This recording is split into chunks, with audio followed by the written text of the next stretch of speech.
Bayern Munich being crowned the 2020 UEFA Champions League winner. Kingsley Coman's goal, the difference between the two sides. The first ever player, in fact, in the Champions League final to score against his old team. Ali Moreno, Frank Leboeuf and Craig Burley with me to reflect on the final. Craig, that wasn't quite as high scoring as we expected. However, the best team won. Yeah, the best team won, and we knew PSG would get chances. They did. Clearly didn't take them. That's stating the obvious, but they were good chances. You'd expect much better, particularly the Mbappe chance not long before half-time. It's quite an embarrassing finish, to be honest. And I personally didn't think Bayern got much out of first gear in terms of what they can produce, and still were able to control the game and win the Champions League. Yeah, this wasn't quite what we were expecting, Frank. Why not? Well, because of clumsiness of some players, and Craig just mentioned Mbappe. I'm not sure that Bayern Munich was the best team overall during the season of Champions League. Yes, but on that game, I think they were in control of the game. But Paris Saint-Germain had some chances to surprise them, to kill them even. And without a fantastic Neuer in goal, I think Paris Saint-Germain could have led the game in the first half. But again, many chances wasted by the strikers. And I think if I can resume the game, I think the defenses were better than the attacks. Which wasn't what we were expecting, of course, Ali.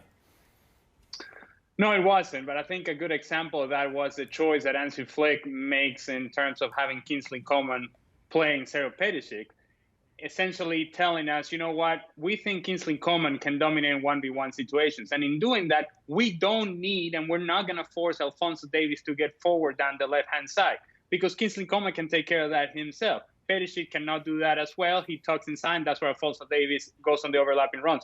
And I think it's by design then that Alphonso Davies did not really have a participation in the attack. He was holding back, almost as if to say, you know what, this is our way of not dropping off. We're going to maintain our high line, but we're not going to take many chances going forward.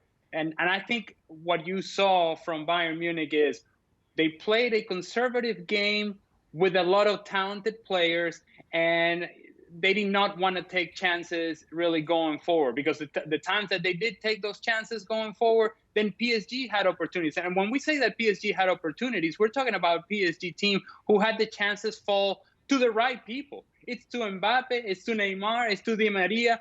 Three clear opportunities, in my opinion, in the first half that they did not take advantage of. And from then on, it was difficult to see PSG to get after Bayern Munich, particularly after Bayern Munich scored. When PSG got disorganized, they were more concerned about the fouls, the yellow cards, the physicality of the game, rather than playing the game. And no better example of that than Neymar, who in the second half had difficulties trapping the ball, passing the ball, doing the basic stuff.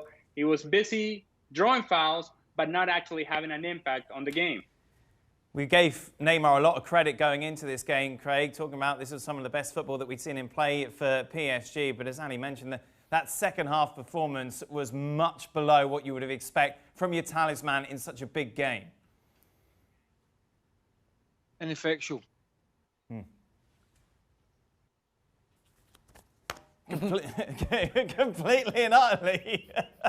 Don't need to say it. Don't need to say much more. Ineffectual. And Mbappe. That's the problem, Frank. Certainly when you wanted your leaders to step up and to fight back and get yourself back into this match, Neymar didn't do it. No, he didn't do it, and if everybody was pleased with his performances in the quarterfinal and semi-final, because he tried to create it but didn't score any goals, and again today he didn't do it. We want more from Neymar. We, again, in France, because he plays in the Liga, we see him every week in, week out, not doing his best, not giving his best, just shouting to players, teasing players. Of course, it's easy for him, it's League One. But in Champions League, we want him to get something different than the other players. And as Ali said, he spent the half of the second half, complaining about the players, even getting a yellow card and not being focusing on his game and trying to make a difference. He had one chance in the first half, he missed it, and he had two chances in the quarterfinal, he missed them. He had one chance in the semifinal, he missed it. So, well, the conclusion is there.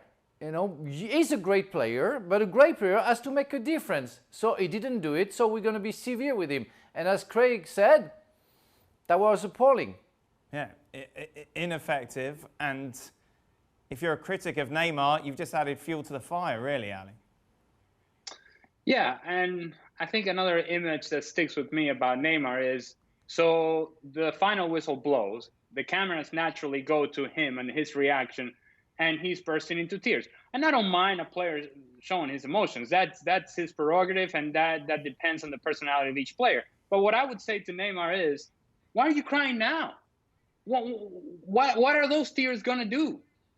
This opportunity that you had in front of you was 90 minutes ago, was behind you. The tears aren't going to do anything. What are you trying to buy some sympathy with that? Because it really is not going to fly. If you're Neymar and you played as well as you did leading up to this final, there's a level of expectation as to what you are and what you should be and what kind of player and what kind of impact you should have in a game like this. It's the same standard that you have for guys like Cristiano Ronaldo and you have for Lionel Messi and so on and so forth. So if Neymar wants to be at that level, and this is indeed why he went to PSG, this was the moment. So don't show me tears afterward. Show me the work and the substance and impact in the game that everybody was expecting. Mbappe just as bad, though, Frank.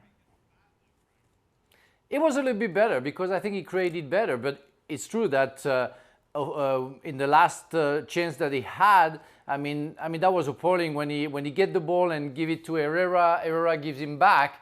He had the poorest shot I ever seen from Mbappe. I don't know, like he lost all the power of his legs, like he didn't want to score because the pressure was too much. I mean, that was really, again, appalling as Neymar. But I think his participation of the game, his creation was a little bit better than Neymar. I will give him a little bit more credit about that. But we knew, and we all knew, that Paris Saint-Germain would have a chance to win if Neymar and Mbappe would be effective. And they haven't been. And the result is as simple as that. They weren't there, so they scored no goals. But why weren't they there, Craig? This is their stage. This is their time to shine, isn't it? Well, in some sense, they did change a little bit in terms of their approach, because we talked about it with Frank. How much defending would they do? And actually, you know, Mbappe, particularly in the first half, saw himself back in the left-back area on Mullen on one occasion. It was a bit of a hybrid model, because sometimes he would track back and Neymar, and sometimes they wouldn't, and they always caught Bayern on the hop a couple of times. But they were the ones that blinked first in terms of tracking back. We wondered if they would do it, and they were the ones that blinked first. So they changed their style slightly within the game at times to try and thwart Bayern Munich, and maybe that just took a little bit out of the legs. But it just didn't happen for them. I don't really know why on the night. I thought they would play more balls in behind. I thought they would go over the top quicker.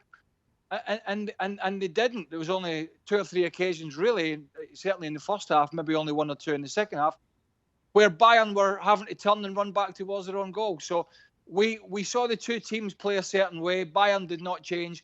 But I certainly think Thomas Tuchel was the coach who just blinked first. Yeah, that was leading to the next question, Frank. How much responsibility or blame will Thomas Tuchel get for this? I don't know. I won't give him any blame about that. You know, I mean, the players are on the field, and some of them, some that we are expecting, will give the difference to Paris Saint-Germain, didn't, and that's it. I mean, of course, they went back, they defended, they changed a little bit their game, but it's part of the game and what the opponent offer to you to make you change what you think of doing. But at the end of the day, they have chances to score. If Neymar and Mbappe and Di Maria scored when they have the chances to score, you say that Tuchel is the best coach in the world. They could have been 3-0 at halftime. But what can you do if you don't give 100% or even 80% when you're Neymar and Mbappe and don't give what we expect from you? Yeah, you can hammer the coach, but what can he do? How's Icardi feeling, Frank? Well, hopefully he feels bad because he didn't play and because he didn't come in. But I think I think it's normal to not see Icardi in that game. I mean, we didn't see him in quarterfinal. I think he's not the type of player who would have made the difference in that final, because we needed the pace, we needed players who are capable of taking on other players. And I think Di Maria and Mbappe and Neymar were the right choices. But, they missed their chances. Listen, Dan. Half the teams. Let me go back to the point Frank made, and but just to I think tie a bow on it. In terms of the PSG credits some chances. Go back and watch the Bundesliga. Half the teams in the bottom half of the Bundesliga had chances against Bayern Munich, because that's the way they play. The bottom line here is, this was the first time in the knockout stages or the one-off stages of this competition that PSG had faced one of the real big boys. Atalanta have got a budget the size of a packet of chips, and RB Leipzig have got no real pedigree in this competition. So this was the big test. And although they did create the odd chance, like a lot of teams do against Bayern Munich, Bayern in first gear bossed the game and still lost a centre-half in Jerome Boateng and had to make changes themselves, but bossed the game. And I think that was the difference between the two sides. So did we get too excited about PSG, Craig? Well, no, they deserve to be there, but we clearly saw the path on the way through was a quite fortunate one for them. In terms of Atalanta, good side, but really don't have the depth of squad. Have a marvellous manager in Gasperini, and RB Leipzig, who've got a really young manager in Nagelsmann and some good players, but have no real pedigree in this competition and had lost their best player in Timo Werner. So the pathway to the final was not easy, but easier for them. But here we had them meeting the informed team in European football, who didn't have to play at their best to get the result. Dan, I think you need to get some experiences from the Champions League. I mean, it's not the first final, obviously, for Bayern Munich. It was the first one for Paris Saint-Germain, and you learn from there. You learn as a club, you learn as players. Isn't that just a bit of that's an easy excuse in there, Frank? You've got World Cup winners. No, it's not. It's not, because I have some example. Dan, I have some example. Marseille lost in 91 and won in 93. Chelsea lost the first one and won the second one. And they're not the two clubs that we could name who lost in the first finals and learned from there and won. And again, yeah, you can say that maybe they're not Paris Saint-Germain is not the same pedigree as Bayern Munich. But again, they had chances to score in the first half. They would have done that. Sorry, maybe they would have won. And that's as simple as that. Football is made of details. If you resolve the most detail than the opponent, you're going to win the game. And but the detail is also finishing an action. And they didn't do that detail. They didn't resolve that detail. And those details only really happened in the first half, Frank. Second half, there was no real spirit, I felt, after they conceded that goal. They seemed to be up on the ropes, and it looked more likely, didn't it, that Bayern were going to get a second as a PSG an equaliser. I think if I'm a PSG fan, that's what would disappoint me, that you're in this Champions League final, your first one ever, and I don't care about your experience in this competition. Surely this is your chance, your opportunity, and no one grasped it. Well, don't forget that Marquinhos has a fantastic chance, and Neuer saved fantastically the Marquinhos chance.